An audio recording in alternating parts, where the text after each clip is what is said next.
Wynn Resorts expectations in regards to stock, analysts are at $1.12 earnings per share. Or excuse me, this was their past earnings. Their past earnings, $1.12 they did, and they did $1.73 billion. That was 8.5% revenue growth on a year-over-year basis. Now, they did miss on revenue, and they did miss on earnings per share.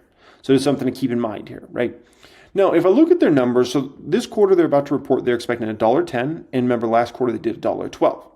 Additionally, analysts are at $1.73 billion, and they did $1.73 billion the previous quarter, right? So they're basically expecting on a sequential quarter basis, EPS to be down slightly and revenue to be flat, right? With only 3% year-over-year growth. Additionally, next quarter, analysts are at $1.83 billion of revenue, which is actually down 1% here, which is really, really intriguing. And you might think, well, was Super Bowl in that quarter? No, Super Bowl is not till the next quarter, right? So I can understand, because the Super Bowl was in Vegas last year, if you didn't know. So that could affect the Vegas properties, right? In terms of those high rollers maybe not coming through. So ultimately, when I look at these numbers, I believe that these are beatable numbers for the company overall. Keep in mind, analysts are expecting EPS to be down 20+% in that December quarter. I just don't see how that's possible. I'll be honest with you guys. We still got F1 coming in. There's going to be a lot of big money coming in for F1. Maybe you could say maybe there's not as much money coming in. That's a debatable thing. You could debate if there's not going to be as much money. The bottom line is the big ballers are still going to be coming in for that F1 race, for the Vegas properties. Macau looks better than it's looked in 5+ years. So I'm looking at a situation here where I think the earnings per share is going to be much better than analysts are expecting for that future out quarter there. Additionally, looking at the Macau numbers, plus thinking about Vegas over the summer, I don't see how they don't beat these numbers here as well, right? The October numbers just came out here recently, and it looked phenomenal on all fronts for the properties. So, you know, in terms of the GGR for Macau and also the Vegas numbers, looking pretty dang good. I don't see how these quarters aren't beatable. So, I mean, ultimately, I think they're going to beat those numbers. So where's the stock price go? Well, my opinion is the stock price likely bounces to 105 to 115 range after earnings. I hope that doesn't happen, though. My hope is I want the stock to move under 90. So my hope is the stock goes down. That's like, fingers crossed, like I hope the stock goes down because I want to buy a lot of shares of stock over the next few months. So I'm hoping it goes down, but I'm not very confident it's going down. I feel like it's probably going to bounce to 105 to 115. Now, let's say it does bounce to 105. It's obviously I'm buying the stock if it goes under 90. But let's say the stock goes 105, 115, somewhere in there. Am I still buying the stock? The answer to that is yes. As long as the stock is under 150, I'm buying. I'm buying and I'm buying. So as long as it's under 150, I'm buying this. I've already seen the company go through the worst situation you could ever imagine. Like the worst situation had already happened to them. Properties being basically closed for years. I mean, you look at what happened in Macau. They kept Macau closed down or partially open, they called it, for 3 years. Like that was worst case scenario, right? Additionally, the Vegas property had to be closed for several months. And then when they opened back up, it had to be opened at small capacity. Same thing with the Boston property. So I've already seen this company go through the worst. Rona was the worst case scenario. Like people are like, well, what if a recession? So what? Recession's cake. It's easy peasy lemon squeezy. Recessions are nothing.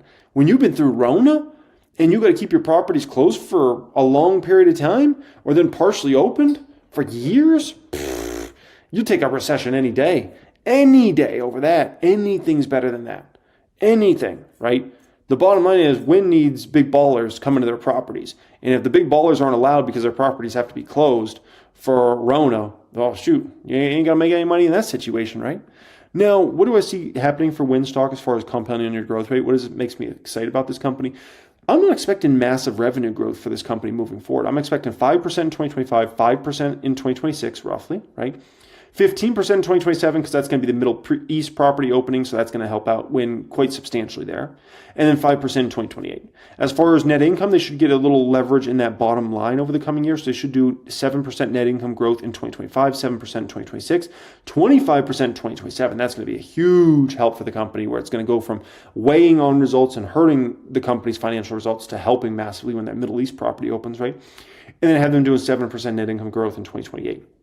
So for a company at those sorts of growth rates, 5 and 7%, 2025 PE is pretty fair for a company like that, right? Which then gives me a compounding annual growth rate on the low end of about 12%, high end of 19%, but that's only one factor when thinking about Wynn Resorts. The other thing you have to factor in with this company is dividends. So, 12%, 19%, that's cool. It's probably outstripping the S&P 500, but the dividends you got to account for as well, which dividends is, I think Wynn's going to be moving up the dividend amount they pay substantially in this 4-year span. I could see them doubling or tripling their current dividend. I could see them easily doubling or tripling that dividend over this 4-year span, over the next 4 years. And so, therefore, my return profile will definitely be helped by all that dividend money incoming. And that dividend money is beautiful because then I can go ahead, buy more Wynn shares with that money or go buy other stocks for that money, right? So, yeah, that's Wynn. Hey, it's Jeremy. I hope you really enjoyed that clip here today. Would you like the ability to understand how to do your own research and not just rely on others to tell you which stock to buy? Would you like to have confidence in yourself when it comes to making your own investment decisions out there? If you're going to be able to do that, you got to have full understanding of everything you need to look for in stocks, how you can decipher whether a stock is a buy, not a buy, all those sorts of things. That's where my private group comes in to help. The description area down there will have a link to apply to join my private group. We've taken over 1,000 people over time and been able to teach those folks exactly what to look for in companies, how to research companies, how to understand financial statements, understand all the different metrics so you can make judgments on companies. And we've been able to have so many people, an incredible amount of people, hit 6 figures plus in their portfolios, 7 figures plus, even some hitting 8 figures plus in their portfolios over time. So if you're looking to take your game up to the next level and play this on a much higher level, apply for my private group. Once again, the link is in the description area. First off, I call it winning resorts. Is it winning resorts right now? No, I would say it's losing resorts. If we look here, it wasn't a good quarter. I gave them a D- here. Casino revenue up. They did a little over $1 billion. That's versus $972 million same quarter last year. Good. Room revenue down slightly year over year, 284 versus 289. Food and beverage, $262 million versus 267, down a little bit there. Entertainment, retail, another. That was down as well, $127 million versus $142 million. So total operating revenues was up, but it was up very slightly, up only about $22 million on a year-over-year basis. Pretty disappointing number, especially considering Macau is in a much, much better place than it was at this point last year, right? If we look at operating expenses went up significantly in almost every category other than entertainment, retail, and other, right? And so that was kind of troubling, especially considering revenues were not, not very exciting. Now, additionally here, in the impairment of goodwill and intangible assets, they had a $93 million hit there last year. They did not have that hit here this year. So the reality is operating expenses look like they're down versus last year, and that's true.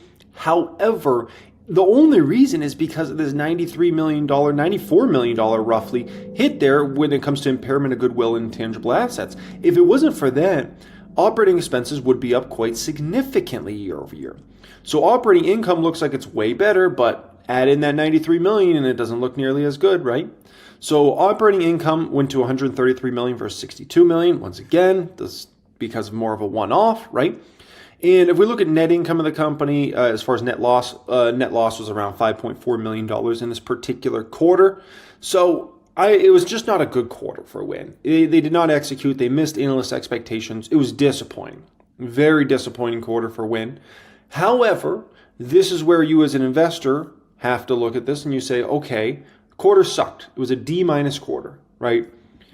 Am I going to make my buy and sell decision based upon this one quarter, or is there a longer term thing going on over the next 3, 5, 7, 10 years that make it make sense to buy this stock, right? Because I've seen a lot of companies report a lot of crappy quarters before, and yet their stock goes up hundreds of percent over the coming years, and they flip it around, right? Palantir, we spoke about Palantir. Go back to look at Palantir's numbers in 2022. The numbers sucked in 2022 for Palantir, right? And you could have looked at that in the short term and been like, oh, Palantir numbers suck right now. I don't want any part of their stock. I mean, ultimately, we know what the right decision was. If you were buying Palantir at $6, $7, $8, $9, $10 a share, you made life-changing money or certainly game-changing money for you for your portfolio, right? If you were buying that stock. So just because the numbers are bad in a short-term time period does not mean that that company is doomed forever and ever and ever, and that stock's never going to go anywhere, right? So when it comes to Wynn, I look at it like this. The entire market capitalization of the company is under $10 billion right now.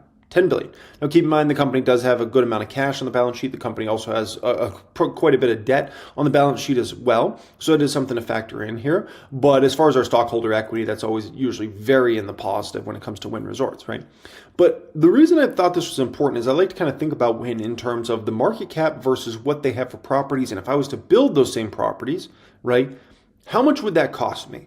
So here's some kind of, back of the napkin math in regards to like the Vegas properties. If I was talking about acquiring that land that the Wynn and Encore sit on, right, and I wanted to build those same exact resorts the same exact way they've been built, I estimate that it would cost between $7 billion and $9 billion to build those in 2025. Yes, you heard me right. And by the way, you can't just build it in 1 year. It would take 3 to 4 years to build that out. So you might start construction in 2025, and then the properties probably wouldn't be open until 2028 or 2029, something like that, right? But $7 to $9 billion just for those Vegas properties. Because you got to understand, those properties were built back prior to 2010. The Wynn property opened around 05, 06, right? And then as far as the Encore property, that did not open until like 2009. So these two particular properties, they were built a long dang time ago, actually, in reality. Those ones were actually designed now 20 years ago or so, right?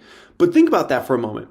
$7-9 billion to build those nowadays versus back then it was probably about $4 to $5 billion of cost to build those. Things have gotten much more expensive. Labor is much more expensive nowadays. Construction workers cost a whole lot more money today than they did back in 2005. I can tell you that much, okay? 20 years ago, it was a lot cheaper to get construction workers. It was a lot cheaper to get materials. Everything is so much more expensive. It's not even funny, right? And by the way, I might actually be conservative with that $7 to $9 billion number to build that today, right? And remember, the entire market cap of the company is $9 billion. Now, their Wynn and Encore properties in Macau, I estimate if they were to build those same exact properties on that same exact land, that would be about $2 billion to $3 billion roughly to build those. Could be conservative in regards to that number as well. Wynn Palace would easily be $4.5 to $5.5 billion to build that. I mean, heck, it was almost $4 billion to build, and that property was being built a decade ago. So that's something to keep in mind here, right? So $4.5 to $5 billion or to $5.5 billion to build that baby roughly today, right? And so just in the construction cost of these particular properties, you're looking at probably $15 billion, if not well over $15 billion just to build these babies out, right? Additionally, they operate the property. They no longer own that property, but they operate the property that's in Boston. So there's a lot of value there. And then these are some new pictures I have out here of the property they're building in the Middle East. I hope you guys enjoy these pictures. If you care anything about winning stock, you probably really got to like these pictures because you probably haven't seen anything this updated in regards to the Middle East. You probably are looking at pictures that were 6 months ago or 3 months ago or something like that. These are more updated ones that in the past month. So construction in the Middle East is going very well right now. They're not taking on the full cost of that property. They're taking on partial cost. This is what the property is roughly supposed to look like when it's all finished, which is going to be an amazing property in the Middle East there. Very exciting. I hope to make my way over there someday and visit that property. I would love to visit that property as well as visit Marina Bay Sands property in Singapore and also visit Wynn Palace on the Cotai Strip in Macau. I think that would be amazing as well. So think about that for a moment. Think about everything you're getting in this company for less than $10 billion. Pretty darn attractive. Now, additionally, the company just announced they're going to do $1 billion share buyback. I'm not the biggest fan of share buybacks unless your stock is trading very low, right? And I got to say, in regards to Wynn Resorts, this honestly makes the most sense in the short term. Interest rates being where they're at, debt is not cheap right now, and the stock price is in a very weakened state.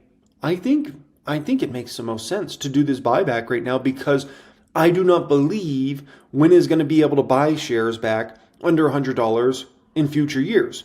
I think they have this short-term time period where they might be able to get shares in the 70s, 80s, and 90s, but I do not think they're going to be able to get that, especially once that Middle East property opens up. Night, once that property opens up. No way, Jose. Now, additionally, I don't think they really have any plans for the strip land they own across from the Wynn in Encore here in Vegas, my city. I don't think they have any plans for it. I'm going to be honest with you guys.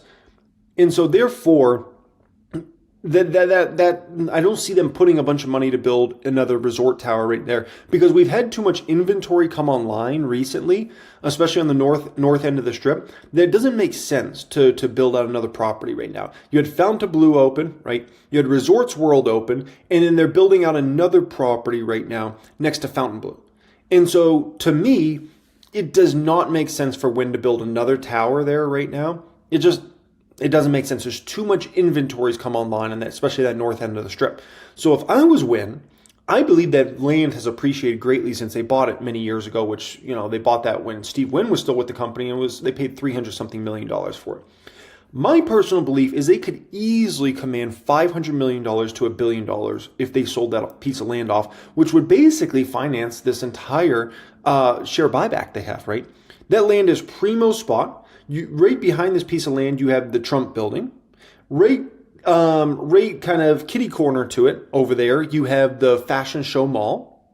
You have Treasure Island on one side. Over here, you have the Palazzo, which is more of a high-end property. And then you got Wynn and Encore right here.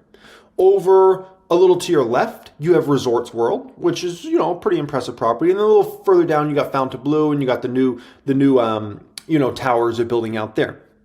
So my opinion is Wynn should sell this. If they can get an offer somewhere around $1 billion next year, I would sell off this piece of land.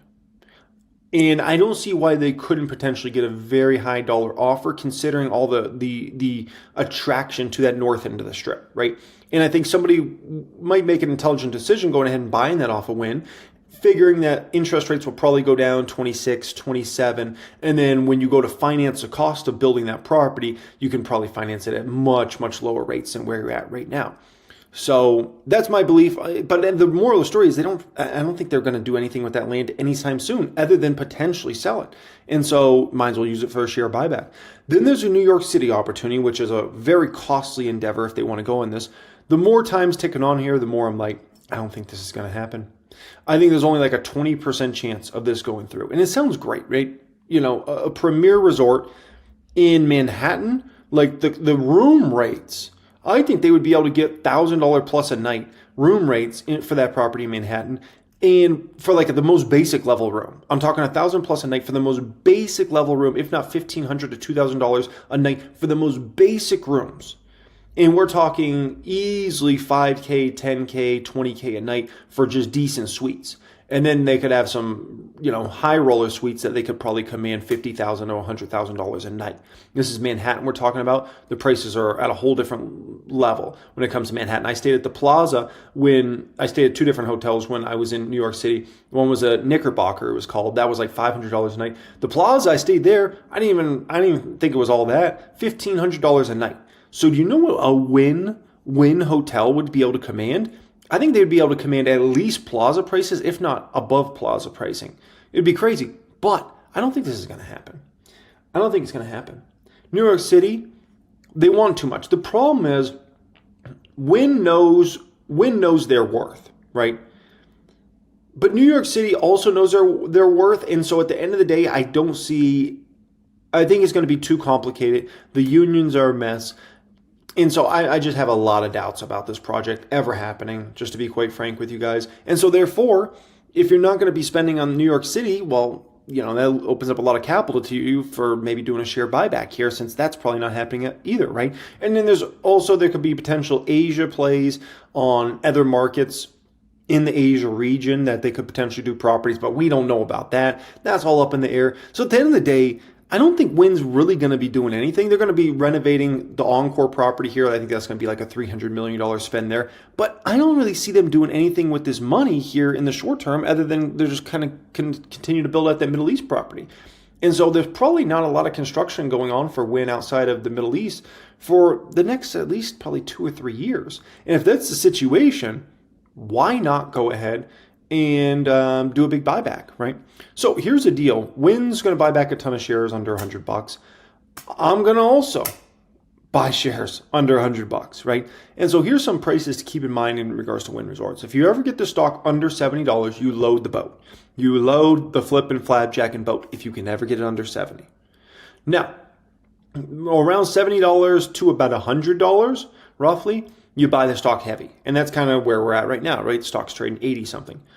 If the stock goes to 100 to 120, you light buy the stock. If the stock goes 120 to 150, you want to hold the stock. And then if the stock goes over 150, it usually makes sense to sell some shares. And the further it goes over 150, the more shares it makes sense to sell, right? Now, I think this is worth mentioning. Wynn stock has sucked for the last 10 years. I just got to call it the way it is. It has, right?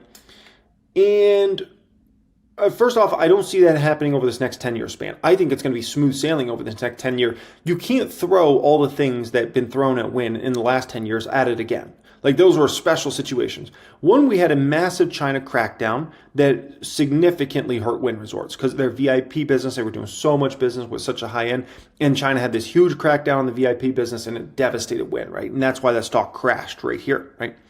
Then stock comes back, booming again, right? Wynn Palace opens, it's all exciting. And then what happens? Steve Wynn gets caught on the Me Too movement. And next thing you know, stock is devastated. And then stock starts coming back again. Oh, we're coming back. And Rona happens. A once in 100-year health event. The entire global economy shut down. The properties are closed in Vegas for months. The Macau properties are either partially opened or closed for years.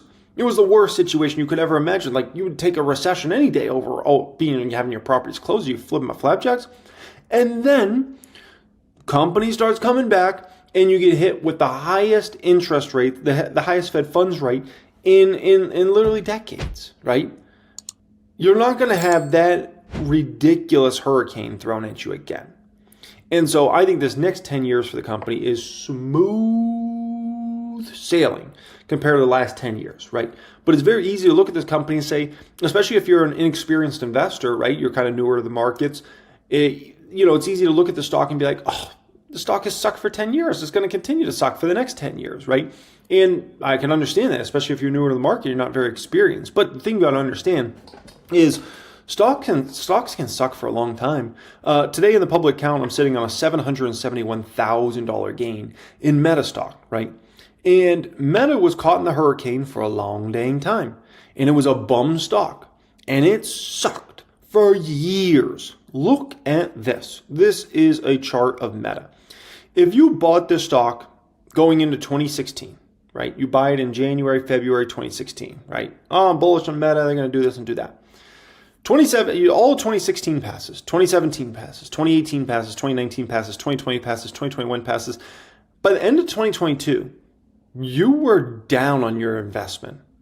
Down on your investment. And that's if you bought there. Never mind if you had been buying at these much higher prices. Meta stock was a bad stock for 7 years. For 7 years, right? And you could have easily cast off Meta, like a lot of people did, as a stock that was never going to do well. But you got to understand, Meta had a lot of stuff thrown at them all at the same time. They had the Apple changes that hurt them significantly, right? They had TikTok boom, which significantly hurt them. They got way bloated on expenses, which hurt the company significantly. There was just thing after thing after thing. They had the government after them. And when I say the government, I'm talking government entities, all walks of the earth after this company for the many, many years. It was everything. And then finally the sun came out. And finally the sun began to shine on Meta once again going into 2023. And the rest is history, right? And obviously game-changing stock for me. One of my biggest gainers I've ever had. But you could have easily done the same thing you could do to Wynn stock today and say, this stock has sucked for the longest time. It's just going to continue to have another bad 7-10 years ahead. Watch out when it comes to that, right? So my belief is still Wynn is a premier name to be buying right now and to continue to buy for this next, I would say, few months and build out a really good size position. That's just my belief, and that's what I'll be doing. And so would I like to add in the public count? I would. I would like to add a position and win in the public count. I don't know if I'll be able to, just because there's other stocks I also want to continue to buy in the public count. We'll see what happens here, but I would love to start a position and win in the public count. I think it deserves to be in there. In terms of the Patreon portfolio, you're probably going to continue to see me add win shares for quite a while.